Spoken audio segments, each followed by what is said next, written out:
hello to all the brilliant minds in the audience, and those we are privileged to have here for the panel, Everything You Wanted to Know About Technology and the Future of Aging.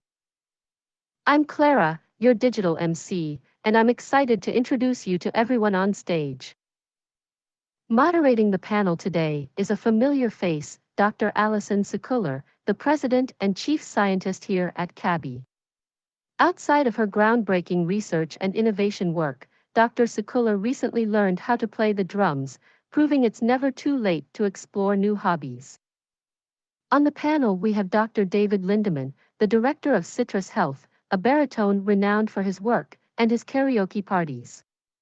Am I sensing the makings of a band perhaps? Fingers crossed. Dr. Alex Mihailidis is the Scientific Director and CEO of Age Well, and he might have the best beard of anyone in the longevity sector. Sasha Spellman, the Startup Collaboration Director at AARP Innovation Lab, helped organize CES, a conference almost as great as the CABHI Summit. We also have Erica Lloyd, General Manager, Healthcare and Education, at Soul Machines. Like everyone on the panel, Erica strives to bridge the connection between healthcare and technology, with a focus on how we can all be more kind.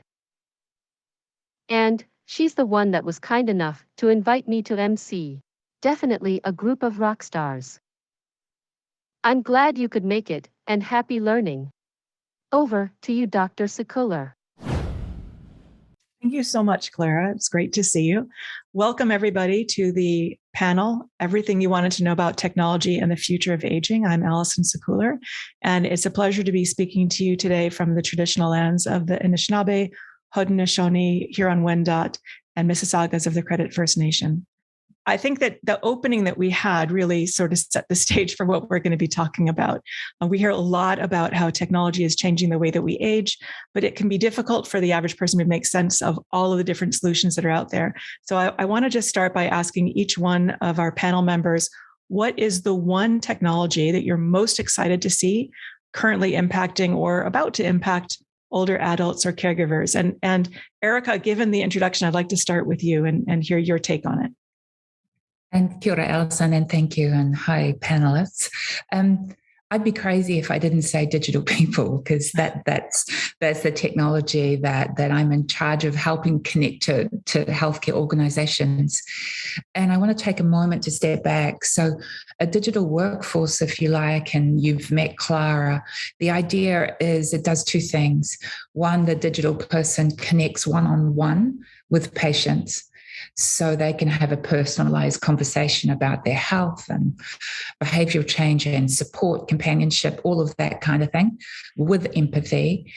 But the second side is really to think about the sector itself, a sector under intense pressure in terms of, resignations and burnout and stress, and this painful inability for demand and supply to be met in this growing ocean of unmet need. Our view is a digital workforce that has this empathy and, importantly, and I know you guys will bring this up, connects to other intensely useful device or AI data sets or other types of hospital patient management system, can augment human beings who work in the sector. So our idea is to not replace people, but give them the relief to live their best lives and take some of the workload away. That's great. Sasha, you work with a lot of different kinds of folks at the AARP, and I'm wondering if you, building on that answer, what you think of digital people, but also what other technologies do you think are the most critical for us right now? Yeah, and thanks again for having me today. I'm so excited to be on this panel. So we at AARP Innovation Labs work with a number of, we call AgeTech solutions. We define that as products, services, and experiences, both B2C, B2B, that are helping empower people to choose how they live as they age, as they get to that 50 plus age range. So we have a portfolio of about 60 companies in various verticals of aging, and it's difficult to pick one. I'm going to mention two, just to keep it fair, but focusing on digital health and kind of building off what Erica was saying, we have several digital health applications that are aiming to help with the caregiving crisis. One of them is called Ionicare, and they are essentially a support and care coordination platform specifically for family caregivers to help encourage, empower, and equip them with the tools so they no longer have to do that caregiving alone. And basically, it helps coordinate a support team for those day-to-day activities that you may encounter when you're in that caregiving role. So things like childcare, pet care, house errands, it will help give you that team and kind of manage that support throughout the platform. And it really helps just keep you up to date on your loved one and have that team support so you don't feel alone in that role. And then the other area I want to touch on that we're seeing a rise of companies apply to our pitches and challenges that we run throughout the year that basically get that access to our accelerator program is in, and I'm sure other panelists will agree, in the telehealth or remote health monitoring space. Those sorts of solutions are so important to help provide that quicker, more timely, more accurate data to physicians, caregivers, and those that need the care. So we have a few solutions in our portfolio that tackle remote patient monitoring. A company called TELUS is a great example. They have this beautiful designed hardware solution that attaches to a wall and utilizes sensors and AI to predict and analyze the health of a person without the use of wearables or video. And so basically within a 5-meter radius, they can track real-time data like heart rate, breathing rate, your sleep, and give that all back to the physician. So that's just one example, but there's a lot of really interesting areas in this space. Yeah. And just following on that, David, you and I recently had a conversation in a different context where we were talking about exactly that idea around predictive science for precision health and aging. And I'm wondering if Sasha's description of tools and technologies, does that fit with where you see the future going? Or do you have other ideas in mind? Absolutely, Allison. And again, just building on my two colleagues, I would certainly concur on the different types of approaches on the workforce, but then also as we're looking at telehealth and remote training, but adding very quickly everything from virtual reality to different types of smart homes to voice, all the different areas that we're seeing emerge very quickly and robustly. And I think it's not a silver lining, but it's something that came from the pandemic that we have seen rapid movement in this area. But behind it all, in my area that I would reinforce would be just as you had alluded to, Allison, that we're seeing issues around data and data analytics is really being fundamental. So machine intelligence, as we would frame it, as we've been building out the next generation of data scientists, computer scientists, engineers who are working behind the scenes to bring all of these programs to life. That's where we're seeing remarkable change. Folks may not understand that we have seen advances in compute power, in the speed of which we're seeing analytics being able to be done, the power of machine intelligence, machine learning to rapidly do different types of technology, advanced technologies that could not have been done even a few years ago.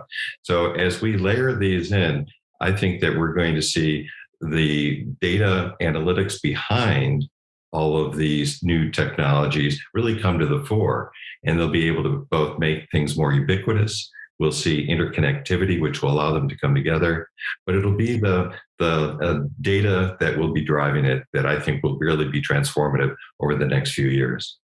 Yeah, and just following that, because CITRIS, where you're running the CITRIS group, it is a very interdisciplinary group, and similarly, Alex, the group that you run in AgeWell, I mean, the whole raison d'etre of AgeWell is that it's bringing together people across all of these different kinds of areas, similar to the work that David's doing in California. And I wonder, your perspective AgeWell is all about aging and technology. So I'm wondering if, following on that, where you see data, where you see the future innovations coming together. Yeah, thank you, Allison. And it's a great pleasure to be part of this panel. Just to build upon this, and what Dave was talking about, kind of looking under the hood, so to speak, of these technologies is, this huge advance in the area of artificial intelligence and machine learning. When I started in this field 20 plus years ago, it was kind of unheard of using techniques from the artificial intelligence world in the area of AgeTech. And, it kind of gradually grew. And in the past, I would say 5 years, there's been this huge explosion where people are applying things such as deep learning and predictive algorithms, et cetera, to this area. And, I see great potential there. Imagine, and it's not even imagine, right now we are able to take all the data that we've been talking about and predict who may develop a cognitive impairment, who may develop further complications because of their diabetes or their congestive heart failure. These are things that are happening now, and it's fascinating to see on how quickly the theoretical AI folks around the world are jumping on board in AgeTech, because we are presenting such interesting problems, such interesting and complex data sets to them that they all want to be working with them and helping us build out these solutions. So, over the next several years, it's going to be fascinating to see. And in fact, I was in a meeting last week with our quantum computing folks here at the University of Toronto, and they were talking about aging as a big area of application for quantum computing in the area, down the road. So again, amazing things are lying ahead for us. It's interesting. I'm going to throw this open to the whole panel, because I think you've all pointed to the great potential from some of these new approaches. But I also know a lot of people are sort of thinking in the back of their heads, but what about all these stories we've heard around how AI can be used for evil, for example, or it can be programmed, to be able to focus on certain things and not others. We all have heard, for example, the cases where face recognition systems based on AI don't necessarily recognize faces of color as well. If there's similar kinds of concerns that we have around privacy issues. We worked at CABHI with a number of solutions that were either using machine vision or other kinds of monitoring, and there was a real concern: am I being spied on? Erica, to the point that you've got in your artificial people, there's huge concern. Could you create people that are going to be deceptive as opposed to helpful? So, how do you make sure that we're doing AgeTech for good, I guess, is the question. What do we need to do to make sure that the potential for ageism that's, could potentially be encoded in the AgeTech itself, that we avoid that? How do we avoid invasive data collection and make sure that people are developing and using AgeTech in an ethical way? So I'll just open that to the floor, whoever wants to go first. Let me respond, Allison, and that in some way the horse is already bolted. And my view is this next wave of technology needs to pull back what's already happened. And one of the things we've found, let's say you have a Siri or an Alexa right now that's taking different types of data. When you put a human-like face on it, one that can respond to you, it empowers the user to say things like, where's my data going? No, stop that. Turn that off. No, I didn't order that, whatever. So in some ways, humanizing technology to be more responsive empowers the user to take their power back and manage the data. For us, we don't hold any data in state, and that's pretty straightforward. But my view, in order to avoid lots of the isms or replicate existing status quo of exclusion, means co-design. So it's about creating these use cases and applications with the people to whom it should empower. And I think that it's really important to break the binaries that we've had in the past and learn from some of the messes, frankly, that have been made in terms of privacy and some of the harm caused, frankly, by the current social media platforms. And the lessons for us is to have this next wave of AI-powered tech to be for good. And we care a great deal about that. So those are my sort of quick thoughts. Go ahead, Sasha. I was just going to piggyback on the Sure. human insights that you were mentioning, Erica, because I couldn't agree more. We have a design thinking team in-house that we help our startups with design sprints to really test and validate to make sure they're utilizing human-centered design and focus on everyday people, on how they're building their solution. I think a lot of companies sometimes can get too focused on wanting to potentially sell into a future partnership with maybe a healthcare company or a payer or some dream partner and lose sight of that individual end user. So I agree. It's completely very important to listen to what people actually need. And then the other thing I just wanted to quickly mention is that AARP, we mentioned a lot, the 50 plus demographic is who we kind of, our member base is built off of. But it's important to recognize that there's a diversity of needs within that 50 plus demographic. And so to really not view the 50 plus as a monolith, there's different generations and different needs represented within that generation. And so people are living longer lives now, and AgeTech solutions can be viewed as products for maybe the second half of life. So that's something that we really help with our companies in our accelerator program, is to leverage in-house research and other resources to really define the core segment or core user within that demographic. And we always say engage early and engage often, right? Yes. I think, David, you wanted to chime in as well. Yes, well, in another area to engage early, I think here we are at Berkeley in the heart of Silicon Valley, and in many respects, in the heart of a lot of the issues around privacy, security, the issues of potential misuse of a lot of the technologies we're looking at, particularly social media.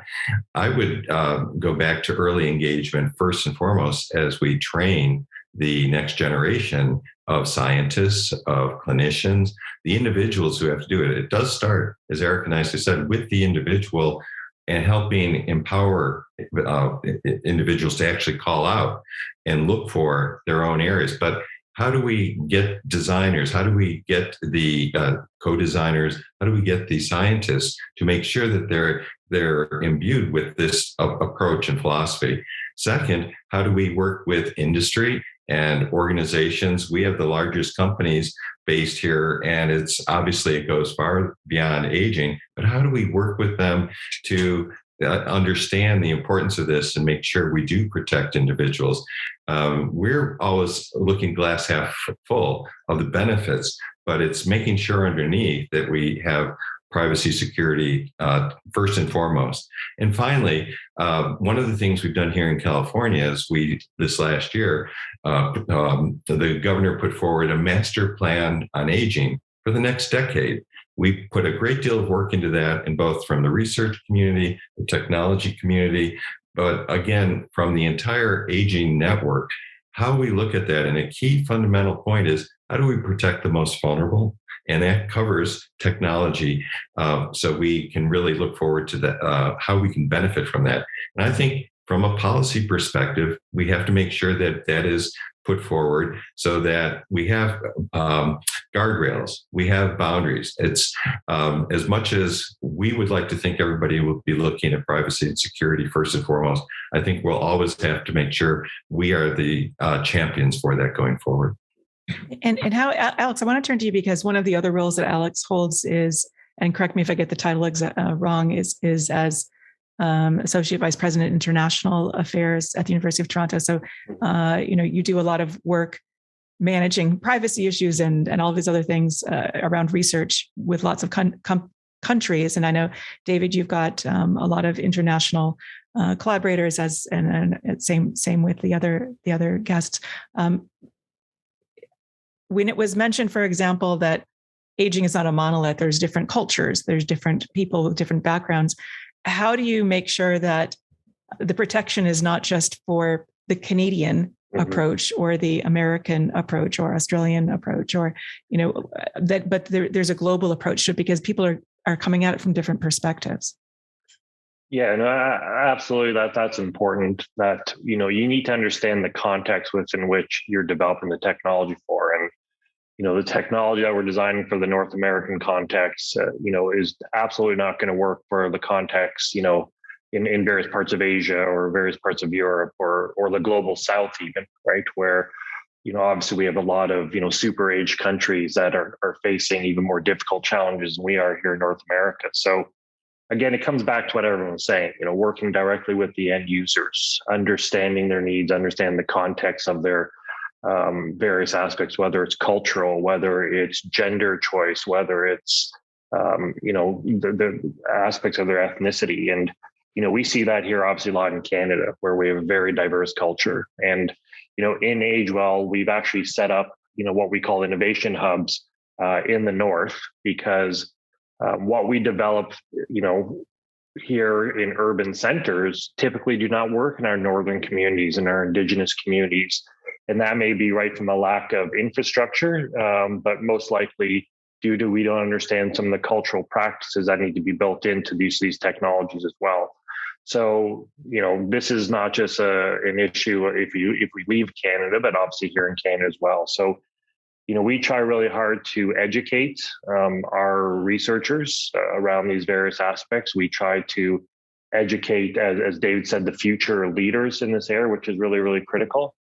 And we also try to educate our policymakers and our industry members around this as well, in terms of what needs to be considered. Maybe Allison, the last point I'll just add is it's not only though working with the end users, it's also working across disciplines as well. Right. And, don't let, us engineers go out and just build the tech. We need to have people from the humanities and the social sciences, helping us and working with us to ensure that we understand some of the issues going forward as well. Yeah. David. Allison, if I could just add, build on Alex hit one of the most important issues for us all, and that is the issue around culture, the issue around the diversity of our older population, all of us as we're aging. In the last 2 years, we have tackled a few of these problems. And a perfect example was as we have developed new remote technologies to go into affordable housing, probably in the United States, one of the most vulnerable populations who was particularly hit hard due to COVID and the isolation, et cetera, as we all know. But the key issue when we went into these buildings, when we helped develop peer-based training to help do digital literacy and bring technologies in, the variation, the differences of individuals. In several buildings, we had over 10 languages being spoken. We had different cultural issues for each population group. So again, this just shows the importance of doing this. Google Translate doesn't work yet to capture this and be able to bring a lot of the digital wonderful devices that this whole group has been working on. And so I see that as still being underlying this, one of the biggest, hardest nuts to crack for us all, and that we're going to have to constantly focus either directly because it's occurring or indirectly because we may be missing those cultural biases. Yeah, because you want something that you can spread and scale, but it also has to be personalized to have the most impact. So Erica, I'm wondering, when you're thinking about your artificial people, like how do you deal with the diversity issues to make sure that your artificial people are going to have the most impact for whomever it is that they're working with? You design it, is it one size fits all, or how do you take diversity into account? I think that's a really important point. And I think the word that I've been thinking about in terms of the common denominator here, it's around these sort of multifunctional groups that design things. And we have ethicists. So ethicists can work on multiple levels as to inspire the engineers to think differently and to work with the customers to think about how they may want to create these solutions. But right now we know a couple of things. One, that people respond better in terms of taking information, absorbing it, accepting it, and using it if the mechanism by which they receive it looks and sounds like them, respects them, reflects them, and they have the choice. So, I mean, our digital people, we can create with any ethnicity, age, and or gender, binary or otherwise. And I think because they're digital, you can kind of cut out the what you call it, the existing binaries, and that people can create or choose a persona that works for them. And we're finding this really powerful. And when we add that to some of these telehealth and connected device mechanisms, now with populations who are able to be more included, we're working in Africa and India and other places with new 4 and 5G technologies. The opportunity is for us as a collective healthcare community, thinking around aged care, how to reach people that you don't touch today, I mean, I understand something like 40% of people on our planet have zero healthcare. So how do you, in an inclusive way, bridge that gap and democratize some of these services? Those are my kind of thoughts on it. And it's around trying to crank up the positive. And again, put that choice in the hands of the people wanting access to the services. Yeah, I love that phrase, democratizing the health services. And it's about helping have the biggest impact on people's lives. And I wonder if people put their futurist hats on. I know you all love to do this. Sasha, if you're thinking 10, 20 years in the future, what are all of the sort of developments that we're talking about now? What are they going to mean for the lives of the average adult, either older adults or caregiver? What sort of impact will we see on people's lives, and how will their lives be better, we hope? Yeah, it's a good question. And I actually wore my Future of AgeTech is Here gear from AARP. But so my aspirational hope for that is that all these developments will help, like for the caregiving role specifically, to be less focused on things like everyday household tasks and more focused on that. We're talking a lot about the human and empathetic role of providing that comfort and companionship. Just on a personal level, why I connect so well with the age tech space is I grew up with grandparents who both had Alzheimer's and dementia. And from a young age, witnessed that physical and mental toll it took on my mom and on the family in general, taking on that caregiving role. And so being able to use technology to help with those everyday household tasks to give more quality time with your loved ones.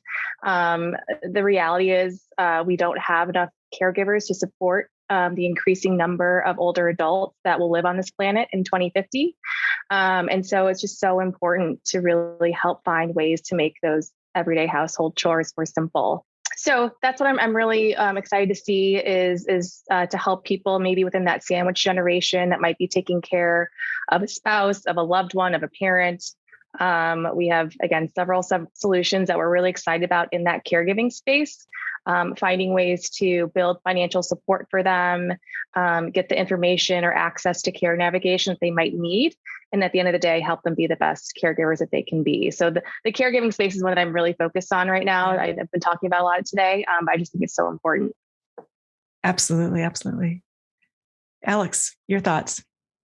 Yeah, I think my hope is that everyone is in control of their own health, their own wellness. We are in control of, not just our data, but the way that we wish to age, where we want to age, and the types of supports are available to us. It's one of those things too that, my hope has always been that, we actually forget about this whole notion of age tech. Because, why when I turn 50 or 65, all of a sudden do these technologies benefit me? So, I imagine a world where from the day I'm born to the day I die, it's the same set of technologies that are adapting with me using artificial intelligence. My home is changing with me as I grow older and allowing me to, again, stay in control of my wellness and health and help me stay where I want to be.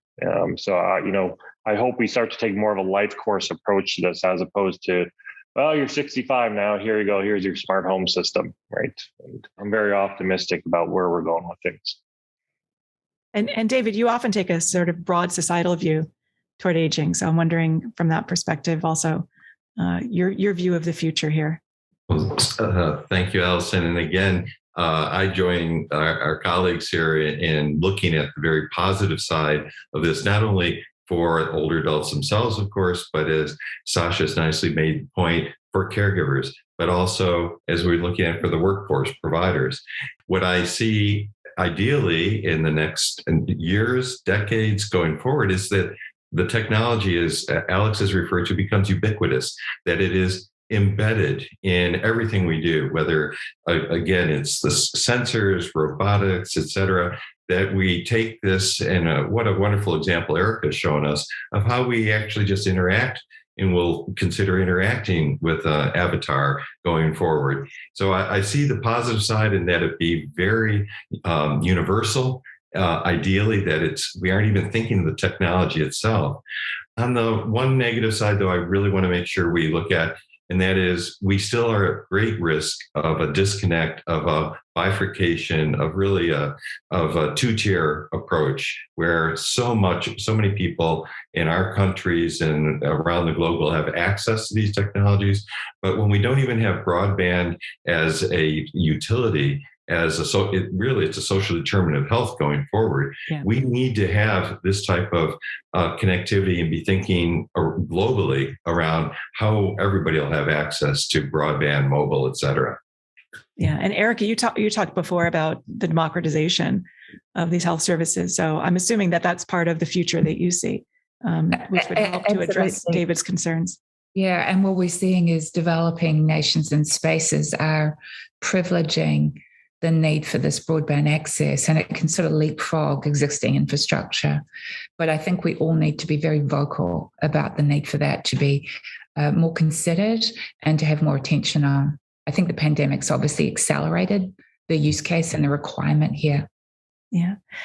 I just want to end the panel with giving you a chance each to say one word. I mean, you can expand on a little bit, but if there's one word that comes to mind about the future of aging and technology, what would that word be and why?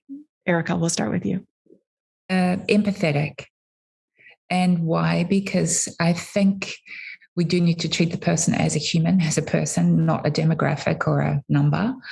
And empathy means empowerment for them to be connected to the services, the data, and importantly, the people they need to live rich lives. But the reverse of that is let them contribute. Do you know, it's not all top down. Where is the empathy to empower them to take control of their own lives and their own health as well? So to me, it's empathy. Empathy. Alex? I'm going to say cautiously optimistic. I'm going to hyphenate it to make it one word. And again, you know, I'm academic cheating to get more words in. Exactly. You know, I'm optimistic that, you know, we're going to continue to do great work in this area. But I think as we've all talked about, we have to be cautious as we go forward on this and not get ahead of ourselves, not get ahead of the people that we're ultimately serving. And really at the end of the day, you know, understanding exactly what's going to be needed and not just throwing a bunch of gadgets at a problem here. So, yeah. Sasha. Such a good question. I'm going to say choice, because I think it's super important that we continue to keep in mind to give older adults the opportunity to choose how they want to continue to live their lives as they get to this age range. Technologies in the aging in place space is something that we look for every day. I've talked about remote patient monitoring, caregiving, giving everyone the tools they need so they can continue to live the lives that they want to live without that friction of things getting in the way. So I think, yeah, choice will be very important. Great. And the last word on the panel goes to David then. Well, I wish I had something wonderful after those three perfect choices. The only thing I could add would be nascent, that I think we're still really just at the very beginning of the way we'll be able to see technology applied, it integrated, it become, again, really transformative, as we know. So that could be another word to put out there for the way not only older adults live, but as we've all said, way society will function in the future. And if it weren't for programs like CABHI and Baycrest to do this, we wouldn't be moving this far along. So it's really wonderful you brought us all together, Allison, to share those ideas, because the future just holds so much more promise in this area of technology. Yeah, and I want to say thank you to all of you for joining us here today. We could go on for hours on this. Unfortunately, we have a limited amount of time. So empathy, cautiously optimistic, choice, nascent. I think other words that could have come up from our conversation: ubiquitous, democratization, fairness, ethics, ethical, diversity. There's so many words. And I think that collaboration and friendship, I think, fit in here as well, because I think it's only by all of us working together in these interdisciplinary, collaborative sorts of ways that we're going to see the advances that we're hoping to, and we can actually reach that vision of the future world that I think you all see and that everyone wants to be in. So thank you so much for taking the time to join us here today. Thank you. Thank you. Thank you. Thank you.